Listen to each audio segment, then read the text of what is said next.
A partir de este momento, un espacio para crear conciencia.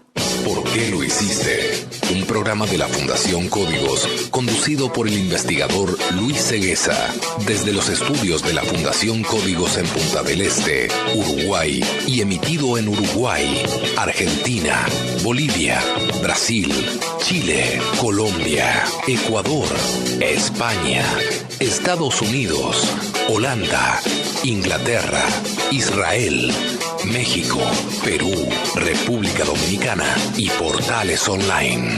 Así comienza ¿Por qué lo hiciste?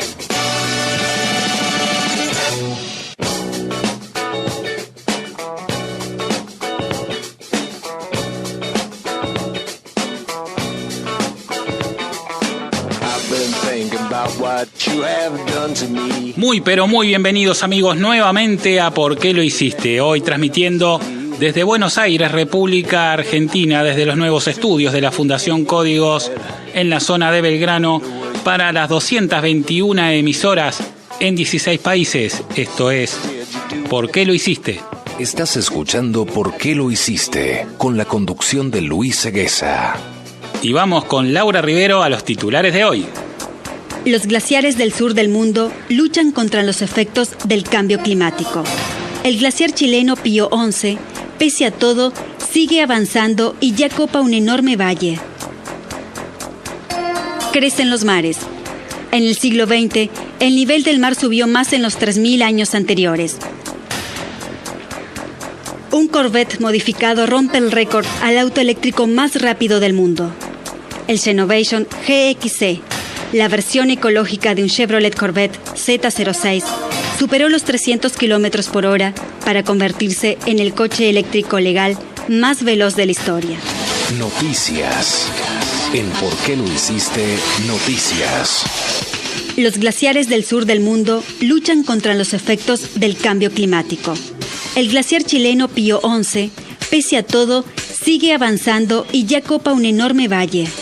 Otros, como el O'Higgins o el Grey, parecen retroceder, aunque se recuperarían cada invierno. El Calafate está a orillas de una zona lacustre, coronada por hielos cordilleranos, y es una zona turística por excelencia, con bellos paisajes en la provincia argentina de Santa Cruz.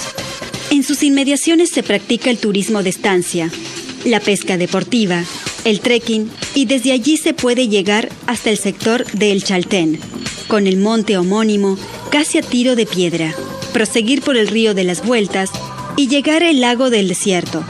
Hace poco más de una década, territorio que Chile perdió en una disputa jurídica internacional y que se llamaba Laguna del Desierto, pese a los tupidos y casi vírgenes bosques de su entorno. Lo que ocurrió hace pocos días allá, en las cercanías del Calafate, específicamente en el glaciar Perito Moreno, es una excepción, no solo dentro del contexto del campo del hielo sur y de la Patagonia, declaró en su momento Gino Casasa, glaciólogo y académico de la Universidad de Magallanes y otros centros de altos estudios glaciológicos. Agregó que hay pocos glaciares en equilibrio, esto es, que mantienen sus volúmenes de hielo en relación a lo que pierden, explicó el glaciólogo. Y que esté en equilibrio quiere decir que la masa que pierden las zonas bajas por derretimiento o desprendimiento de témpanos es menor o igual a la que gana por la nieve en altura, que después se transforma en hielo, lo que es una hipótesis, porque no se conoce del todo. Según Casasa, esto tiene que ver con las condiciones de la cuenca del glaciar y el efecto que provoca el viento, cuya intensidad ha ido en aumento en los últimos 30 años y que lleva masas de aire húmedo desde el Océano Pacífico, las cuales al chocar contra la cordillera de los Andes provoca precipitaciones sólidas mayores, fenómeno al que también contribuye el enfriamiento de la Antártida como efecto del agujero de la capa de ozono, todo lo cual permite que aumente el volumen de hielo en un gradiente que favorece el glaciar y su masa. Además, para explicar el fenómeno debe tomarse en cuenta la profundidad del lago argentino, la que es apenas de 150 metros como máximo, y en el sector donde se produce el túnel por el que las aguas que lo debilitan y finalmente lo rompen, tiene solo un par de decenas de metros y es la parte principal donde se producen los desprendimientos que los turistas aplauden y disfrutan. Así, el glaciar Perito Moreno no avanza, pero tampoco retrocede como otras acumulaciones de hielo en el planeta. Los ecologistas afirman que en Chile, a lo largo de la cordillera de los Andes y a orillas de agua que finalmente provienen del Pacífico, existen miles de glaciares y ventisqueros, amenazados por el cambio climático, y por eso son motivo de estudio y se han aplicado medidas judiciales para protegerlos de la actividad humana, como en las faenas mineras de Pascua Lama, en el norte de Chile. En Aysén, el glaciar Pedro Montt, también llamado Higgins, ha venido experimentando un reconocido retroceso estimado en unos 10.000 metros, pero se ha estabilizado y se acerca a un centenar de metros de una península. Respecto a la profundidad de las aguas cercanas a la masa de hielo, estimada en más de 600 metros, favorece una alta pérdida de esa masa de témpanos y de agua. Señoras y señores, esta noticia es muy interesante porque nos está diciendo que por un lado se están perdiendo glaciares, pero por otro lado algunas zonas se recuperan. Esto justamente es lo que la Fundación Códigos ha tratado de explicar desde el año 2008, desde su primera conferencia, que el cambio climático y sobre todo lo que llamamos calentamiento global no se trata de estar formando un efecto invernadero, sino que más que nada lo estamos perdiendo. Están los registros de esto que estoy diciendo en YouTube, lo pueden ver, de nuestra primera conferencia el 15 de enero del año 2008, en la cual decía esto mismo, claramente así, explicaba que más que estar formando un efecto invernadero, lo estamos perdiendo, porque la capa de ozono es una gran manta natural que nos protege de los fríos del espacio, que son muy grandes, estamos hablando de 270 grados bajo cero a pocos kilómetros de altura, y estamos hablando también de enormes masas de calor que provienen del Sol, que pueden llegar desde 120 grados sobre cero a mucho más grados, depende de la intensidad de la energía. Este tipo de diferencias climáticas, espaciales, que existen en todo el universo, son controladas aquí en la Tierra por nuestra capa de ozono. Pero ¿qué pasa cuando la capa de ozono se debilita, como está sucediendo ahora? Sucede justamente esto. Por un lado podemos ver grandes calores, derretimiento de glaciares, derretimiento de polos, y por otro lado, en la zona de invierno, por ejemplo en el sur, donde el ozono está más debilitado, vemos que avanza más el hielo en cierta época del invierno. Esto es porque el agujero de ozono nos pone en contacto directo con el espacio exterior, que está a 270 grados bajo cero, y esto permite que esa zona se congele más rápido. ¿Esto es bueno? No, no es bueno. No es bueno ni que se derrita ni que se congele rápido. Lo bueno es que el ozono hubiera seguido manteniendo ese control, esa estabilidad climática. Lo que estamos viendo justamente es que cada vez hace más calor, pero también en algunas zonas cada vez hace más frío. Siempre ponemos este ejemplo. Imagínense si uno está tapado en una cama con una frazada o con una manta que tiene un agujero. Obviamente en ese agujero vamos a sentir el frío de la habitación. Esto es lo que está sucediendo con la capa de ozono. No hay nada que controle el clima aquí abajo en la medida que la capa de ozono siga desapareciendo. Y esto va a seguir aumentando. Vamos a tener cada vez más calor. El nivel de temperatura global va a seguir aumentando. Vamos a llegar a los 2 grados mucho antes de lo que se cree. Pero también vamos a tener zonas congeladas en el planeta debido a este fenómeno. Y hablábamos de esta noticia que nos deja claro que no solamente se trata de calor, lo que está sucediendo con el cambio climático y el calentamiento global, no solamente se trata del mal llamado efecto invernadero, porque en realidad el efecto invernadero lo estamos perdiendo y lo seguiremos perdiendo en la medida que la capa de ozono se siga debilitando por la combustión de los 2.000 millones de automóviles que siguen circulando con esos motores obsoletos, motores de combustión interna que ya deberían haber desaparecido de la industria automovilística hace muchos años, pero por una razón de intereses continúan allí debajo del capot de cada automóvil. Señoras y señores, todo ha contribuido a que esto suceda. Por un lado, el consumo enorme de oxígeno de los motores de combustión interna, por otro lado, el ser humano talando todo lo que puede para convertirlo en dinero. Y por otro lado también la poca intervención de los gobernantes, de los políticos, para poder frenar esto. Por ejemplo, en Uruguay hubo leyes beneficiosas para que entraran los automóviles eléctricos, pero sin embargo, muy pocos importadores se vieron interesados. Y además, las nuevas leyes que salieron para que justamente estos vehículos entren al país tienen plazo de vencimiento, un plazo de nada más que 2 años, para demostrar que si no entraron automóviles en ese plazo, obviamente no hay demanda. No compartimos que ASCOMA, la asociación justamente de concesionarios de automóviles, intervenga en este tipo de leyes, y tampoco compartimos la idea de que no hay demanda. Sabemos muy bien que en Uruguay hay mucha demanda, en Brasil hay demanda, en Argentina también hay demanda. Lo hemos visto en estadísticas hechas por una empresa norteamericana, no son estadísticas hechas por una empresa local, en la cual demuestra claramente que hay una intención, hay un interés muy grande de la gente de adquirir vehículos eléctricos, pero lo que está sucediendo justamente es que no hay oferta, no quieren que haya oferta. Lamentablemente, en la medida que la situación continúe así, la capa de ozono se seguirá debilitando y este fenómeno de pérdida de efecto invernadero, al cual estábamos mencionando justamente, continuará creciendo. Seguirán habiendo zonas de mucho calor y también zonas de mucho frío, lugares donde la temperatura aumentará tanto que no habrá agua, habrá mucha sequía, pero por otro lado lugares donde el hielo va a crecer y las zonas se enfriarán cada vez más. Es claro, sin capa de ozono nada regula las temperaturas y cada vez nos acercamos más al clima espacial, al clima verdadero, al clima de todo el universo, a los 270 grados bajo cero contra 120 sobre cero, que pueden cambiar en 3 segundos simplemente si uno está al sol o a la sombra. A eso nos estamos acercando con la destrucción de la capa de ozono. Y bien, vamos al desarrollo de la segunda noticia de hoy con Laura Rivero. Crecen los mares. En el siglo XX, el nivel del mar subió más en los 3.000 años anteriores. El cambio climático global continúa proporcionando malas noticias, según revelaciones de un estudio realizado por la Universidad Rutgers de Nueva Jersey, Estados Unidos, dando cuenta que el nivel del mar creció más durante el siglo XX que en los 27 siglos anteriores, estableciéndose que entre 1900 y 2000 el aumento fue de 14 centímetros, constituyendo una cifra muy importante que conlleva un riesgo de vulnerabilidad para todas las zonas costeras y también las tierras bajas.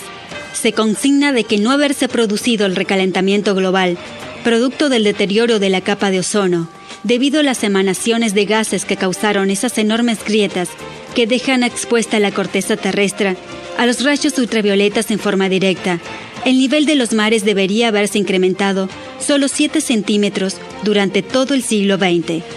Se añade además, como forma ampliatoria, que la subida del siglo anterior fue extraordinaria en el contexto de los 3 últimos milenios, y que el aumento de las 2 últimas décadas fue todavía mucho más rápido. Este informe, que es único en su tipo, se agrega a los muchos que existen sobre diversos aspectos del cambio climático y sus consecuencias. En este caso, los autores emplearon un nuevo sistema estadístico desarrollado durante los 2 últimos años y medio, el cual permite llegar a conclusiones muy importantes, como la que se menciona como parte central del trabajo. También se halló el dato que el nivel del mar se redujo 8 centímetros entre los años 1000 y 1400, período en el que el planeta experimentó un enfriamiento de 0,2 grados Celsius, o bien 0,4 grados Fahrenheit. También se pudo comprobar que la temperatura actual es 1,8 grados más elevado de lo que lo fue en el siglo XIX, lo cual no hace más que certificar la sostenida suba que ha venido teniendo la temperatura, modificando considerablemente las características de muchas regiones del planeta, las cuales pasaron de ser productivas a semiáridas y otras directamente en desérticas, en tanto que otros lugares, y ahora sí directamente vinculado al aumento del nivel de los mares, experimentando fuertes inundaciones. Este trabajo permitió además reunir una nueva base de datos geológicos del nivel del mar, los pantanos, los atolones de coral y todos aquellos sitios arqueológicos a lo largo de los últimos 3000 años. Este estudio y todas las variantes que se vinieron experimentando seguramente aportará datos muy valiosos al momento de tener que tomarse decisiones que apunten hacia la reversión de esta comprometida situación. Escenarios de un futuro aumento del nivel del mar dependen de nuestra comprensión de la respuesta a los cambios climáticos. Las estimaciones exactas de la variabilidad del nivel del mar durante los últimos 3 milenios proporcionan un contexto para esta clase de proyecciones. Se destaca entre las conclusiones. Se estima que sin el componente de calentamiento global inducido por el aumento del nivel del mar, más de la mitad de las 8.000 inundaciones costeras en los sitios estudiados por mareógrafos en Estados Unidos desde 1950 no habrían ocurrido. En este caso, estos datos corresponden a un trabajo adicional denominado Climate Central, encontrándose como una firme posibilidad que el mar suba entre 51 y 131 centímetros durante el presente siglo XXI, si el mundo continúa dependiendo en tan elevada medida de los combustibles fósiles, ya que la gradual eliminación de los mismos reduciría este incremento previsto a algo menos de la mitad.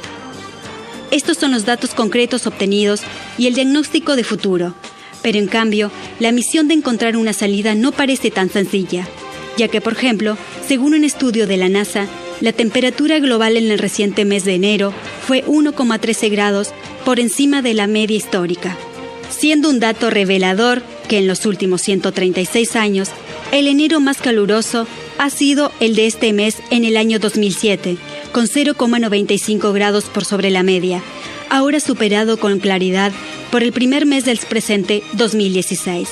Es decir, en pocas palabras, la situación sigue empeorando. Confiemos que prevalezca la sensatez y que antes de llegar a límites irreversibles, se logren acuerdos que consigan restablecer la estabilidad de nuestro planeta.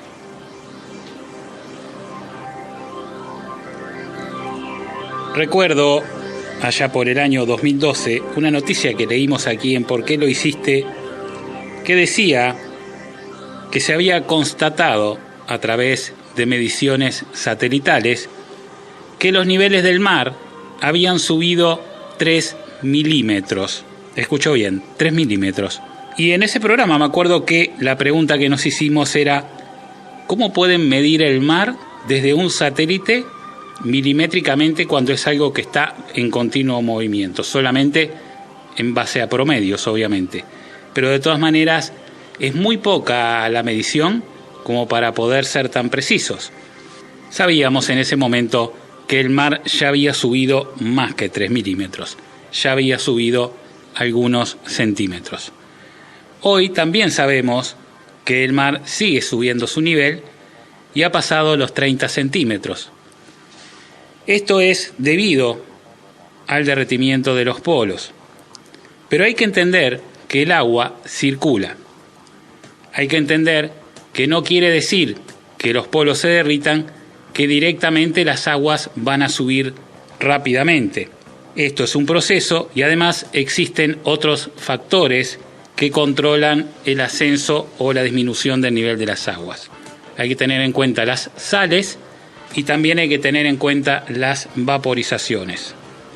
El agua circula en el planeta, circula en forma líquida y también en forma gaseosa. A veces hay más cantidad de agua en el aire de lo que normalmente hay y por eso las grandes precipitaciones. También hay veces que hay grandes cantidades de agua líquida en los ríos y arroyos y por eso las inundaciones. De todas maneras, el agua circula, está en el mar, se transforma en vapor, vuelve a caer en la tierra en forma de agua dulce y termina otra vez en el mar. Los hielos se están derritiendo más que nada en el Polo Norte. Uno puede ver en las imágenes del Google Maps claramente lo que va quedando de Polo Norte. Tengan en cuenta que estas imágenes de Google Maps se toman cada 2 años, o sea que lo que van a ver ya tiene más de un año. Pero sin embargo se nota claramente una reducción muy importante en lo que es el Polo Norte. Si tuviéramos en cuenta la cantidad de hielo que falta en el Polo Norte con respecto a hace 40 años atrás, cuando el hielo del Polo Norte cubría todo ese mar hasta tocar los continentes, diríamos, bueno, debería haber subido por lo menos 1 metro el nivel del mar y eso no sucedió. Y no sucedió por lo que estamos diciendo, porque existen otros factores que tienen que ver con la circulación del agua líquida y el agua gaseosa que se encuentra en el aire. De todas maneras, que el mar está subiendo, quizás no lo que se esperaba, quizás es más de lo que se está diciendo. Nosotros somos de la idea de que el mar ha subido bastante más de lo que dice esta noticia, pero también somos de la idea de que el mar no va a subir tanto como se pensaba debido a estos fenómenos de circulación y salinización que contienen los mares. Señoras y señores, hay un cambio climático, existe. Este cambio climático fue provocado por el hombre, no por ciclos de la Tierra. Y este cambio climático evidentemente nos va a traer serios problemas. Ya estamos viendo algo, solo es la punta del iceberg, pero evidentemente esto va a ir creciendo y va a ir creciendo más rápido de lo que se proyecta, porque se proyecta en forma aritmética y este tipo de fenómenos hay que proyectarlo en forma geométrica, como lo hemos dicho siempre, y es por eso que se han llevado varias sorpresas y es por eso que estamos viendo una aceleración en todos estos fenómenos. Pero de todas maneras, como es el hombre el que ocasiona este problema y el que ocasiona el cambio climático y el calentamiento global y los desequilibrios en todos los ecosistemas, el hombre también lo puede solucionar, lo puede revertir. Falta la voluntad política y falta también la voluntad de los grandes empresarios para lograr este cambio tan pero tan importante para todos los seres vivos. Y vamos con Laura Rivero a la tercera noticia de hoy. Un Corvette modificado rompe el récord al auto eléctrico más rápido del mundo. El Genovation GXC, la versión ecológica de un Chevrolet Corvette Z06, superó los 300 km por hora para convertirse en el coche eléctrico legal más veloz de la historia. El desafío por romper récords desglosa un verdadero inagotable de variables. Querer ser el más supone un reto en sí mismo y una prueba de constancia. El desafío por romper récords desglosa un verdadero inagotable de variables. Querer ser el más supone un reto en sí mismo y una prueba de constancia, porque al hecho consumado, a la nueva marca impuesta, le nacerán competidores. Este ciclo encadenado e infinito se provee de las nuevas tecnologías, del advenimiento de modernas innovaciones, la electricidad y las energías renovables, el auto y la velocidad. La historia de un nuevo récord que nació para quedarse. El Genovation GXC superó los 300 km por hora para convertirse en el vehículo eléctrico más rápido del mundo. El auto tiene siglas significativas. GXC quiere decir Genovation Extreme Electric, toda una declaración de principios. El Extreme se condice con la prestación alcanzada en el circuito de pruebas del Centro Espacial Kennedy, en Cabo Cañaveral, Florida, una instalación cedida por la NASA, con suficiente pista para el despliegue de toda la potencia de un eléctrico. Haber sostenido una velocidad punta de 300 km por hora, 186.8 millas, relega la cifra alcanzada por Medford con el Zombie 222, una versión modificada de un Datsun 1200, que viajó 285 km por hora. Genovation es un fabricante de vehículos eléctricos que se estableció sobre un Chevrolet Corvette Z06 de 2006 para transformarse en el auto más veloz propulsado por un motor ecológico. Un Corvette completamente modificado, con tecnologías eléctricas, convertido oficialmente en el automóvil legal, apto para circular en las calles más veloz que jamás se haya construido. Johnny Bomer fue el conductor de este bólido y el director del proyecto fue Bob Simpson. Ambos recibieron la certificación del auto eléctrico legal más rápido del mundo por la International Mile Racing Association. Señoras y señores, una muy buena noticia. Este automóvil modificado eléctrico demuestra una vez más que los autos eléctricos son posibles. Imagínense si son posibles para empresas pequeñas, si son posibles para personas particulares, como ya ha sucedido, como tuvimos el caso en Uruguay del automóvil eléctrico, camioneta eléctrica, en la cual el presidente anterior, José Mujica, asumió al mando. Ese es un ejemplo de una persona que fue el tecnólogo de nuestra fundación, Gabriel González, que logra convertir una camioneta a nafta a eléctrica y El presidente obviamente aceptó asumir en ella para mostrar que eso era posible justamente. Y como decíamos, si es posible para personas particulares, para empresas pequeñas, ¿cómo no va a ser posible convertir o fabricar de cero automóviles totalmente eléctricos? Hay una salvedad de esta noticia que quisiera compartir. La noticia dice que este auto se ha convertido en el auto eléctrico más rápido jamás construido.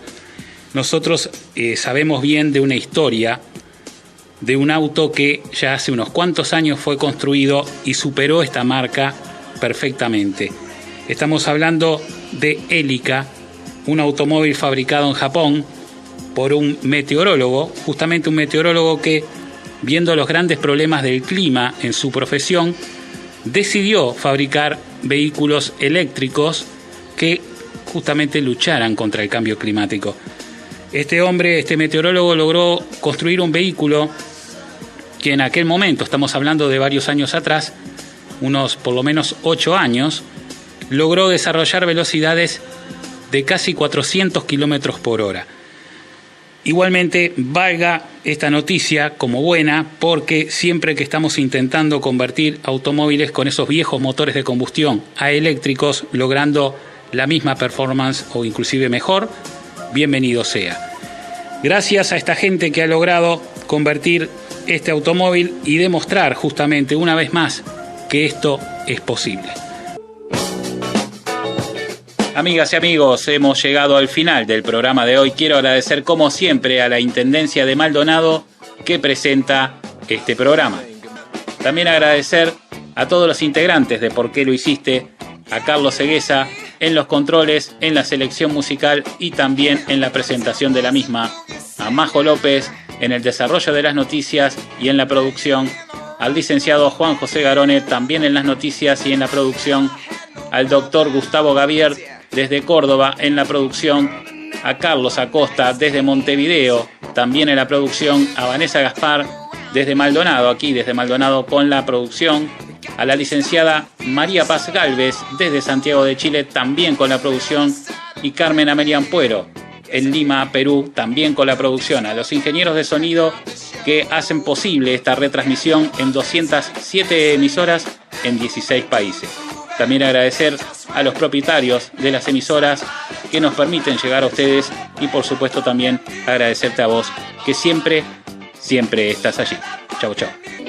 Hasta aquí te presentamos ¿Por qué lo hiciste? Desde los estudios de la Fundación Códigos de Punta del Este y para Uruguay, Argentina, Bolivia, Brasil, Chile, Colombia, Ecuador, España, Estados Unidos, Holanda, Inglaterra, Israel, México, Perú, República Dominicana y Portales Online. Será hasta la próxima semana. ¿Por qué lo hiciste? Un programa de la Fundación Códigos.